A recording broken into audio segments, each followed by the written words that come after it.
The journey towards regaining our sight will provide us with many opportunities for spiritual and intellectual growth. We will surely face challenges along the way. Perhaps our greatest challenge will be in overcoming the programming that has obstructed our ability to see. Schooling, television, internet, radio, religion, all contribute mightily to the blinding of our sight.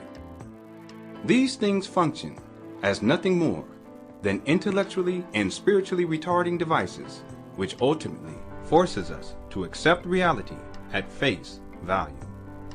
A value which is defined by beings far more sinister than most of us can imagine.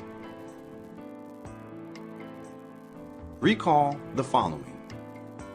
1. Reality is much more complex than we have been taught. 2. We are not alone in the universe. 3. There are infinite interactions, causes and effects across the universe and throughout the dimensions which impact us in profound ways. 4.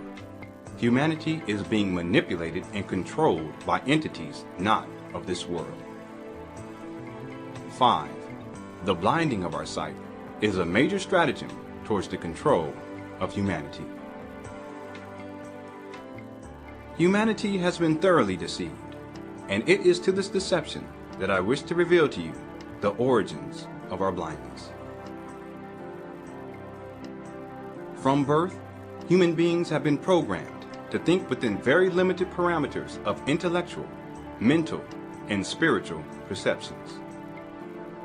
Our mental perceptions have been diminished to such a degree that many of us can only think on a singularly reactionary basis. What this means is that many of us have been reduced to mindless automatons, only capable of reacting to people, events, and information without careful thought or concrete intellectual process. Such a state of existence is therefore one-dimensional, reactionary, and is the antithesis of our multidimensional nature as human beings. Human beings are much more complex and much more powerful than we have been taught.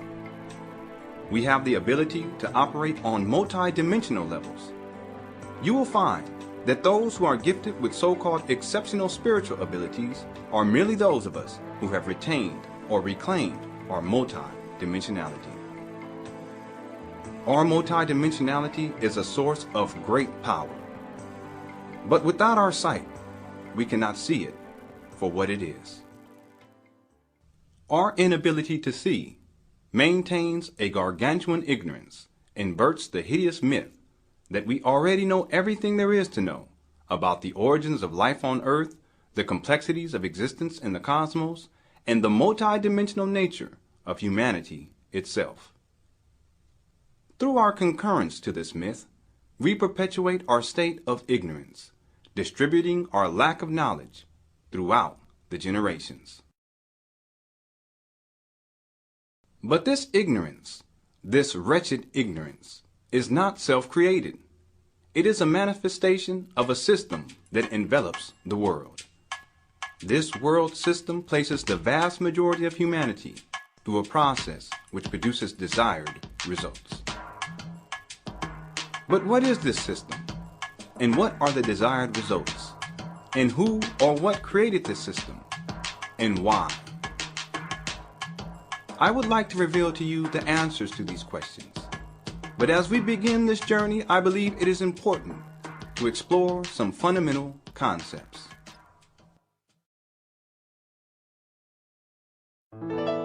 The Creator. Perhaps the greatest mistruth that embezzles humanity's ability to see revolves around our religious and secular concepts about the Creator. When I say Creator, I mean to say the entity that created all things, both visible and invisible, perceived and hidden, known and unknown, in the complete perceptual reality of the human being and beyond. At this time, I will propose to you that we have been purposely confused about the nature of the Creator. Most human beings have been taught to believe that the Creator has a name, a face, a home, and a vested interest in human affairs. But I will tell you that none of this is true.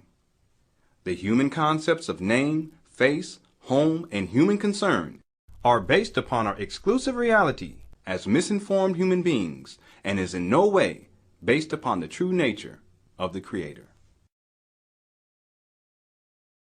Human beings have been instructed to make false classifications or distinctions about the Creator as a means of maintaining an erroneous belief that we are important, pseudo all-knowing, and that we are somehow so powerful as to possess the ability to classify the Creator itself.